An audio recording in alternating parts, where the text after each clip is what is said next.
পুরসভা এলাকার মানুষদের উত্তরবঙ্গ দপ্তরের বিরুদ্ধে আন্দোলনে নামতে এবং হাইকোর্টে তারা নামুক না, আমার তো আন্দোলন নামুক, তারপরে হাইকোর্ট সুপ্রিম কোর্টে যাক, কোনো সমস্যা নেই। কোথায় উত্তরবঙ্গ উন্নয়ন দপ্তর উত্তরবঙ্গে টাকা খরচ করবে, কোথায় করবে না করবে সেটা উত্তরবঙ্গ উন্নয়ন দপ্তর ঠিক করবে। এটা কি করে ঠিক করে দেবে? শুভেন্দু অধিকারী ঠিক করে দেবে যে কোথায় টাকা দেওয়া হবে আর কোথায় দেওয়া হবে না? এই বক্তব্য রাখতে গিয়ে কি বলেছি সেই নিয়ে তোমাকে বলবো না।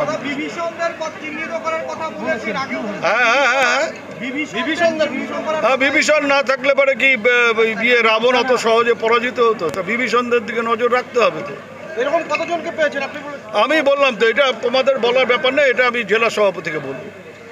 যেসব জায়গাতে পিছিয়ে আছেন আপনারা, সেখানে কি দায়িত্ব কাদের? সবার প্রত্যেকেরই দায়িত্ব সব। জিতলেও যেমন যৌথ নেতৃত্বের কৃতিত্ব, যেখানে হেরেছি সেখানেও আমাদের সব নেতাদেরই ব্যর্থতা।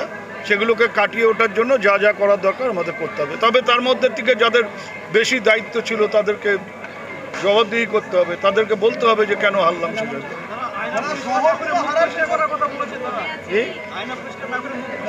সেটা তো কথার কথা। বললাম যে আমি যদি আয়না ঘষতে থাকি, অথচ দাগটা তো আমার মুখের মধ্যে, আমার মুখের এই কালিটা যদি আমি মুছে ফেলি তাহলে আর কষ্ট করে আয়নাটা পরিষ্কার করতে হবে না। সেগুলো আমরা পর্যালোচনা করব। এখন পর্যন্ত পর্যালোচনা করার সময় পাওয়া যায়নি।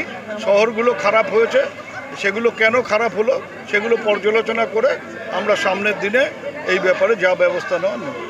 শুভেন্দু অধিকারীকে দেখা গেল তিনি এলেন এবং বিজেপি কর্মী যারা আক্রান্ত তাদের নাম নোট করেছেন, অভিযোগ নোট করেছেন। আরে গেল না কেন? একটা বাড়িতে যায়নি কেন? ও বাড়িতে গিয়ে দেখতো যে কেন তারা নেই। আমরা বলছি যে 800 জন কর্মী ওদের ছিল, এজেন্ট ছিল। কারণ ওরা শুধু নিজেদের দলের না, ওরা বামফ্রন্টের, কংগ্রেসের সব কাউন্টিং এজেন্ট, অন্যান্য নির্দল তাদের কাউন্টিং এজেন্টের ফর্মগুলো নিয়ে ওরা কাউন্টিং এজেন্ট দাঁড় করিয়েছিল। সে প্রায় 800। তো তারা কি বাড়ি ফিরে গিয়েছিল? তারা কিন্তু কেউ বাড়ি ফেরেনি। তো স্বাভাবিকভাবেই তারা বাড়ি না ফিরে যদি পার্টি অফিসে আশ্রয় নেয় আর যদি বলে যে এদেরকে বাড়ি ছাড়া করা হয়েছে, একটা প্রমাণ দেখাক যে একে বাড়ি ছাড়া করা হয়েছে।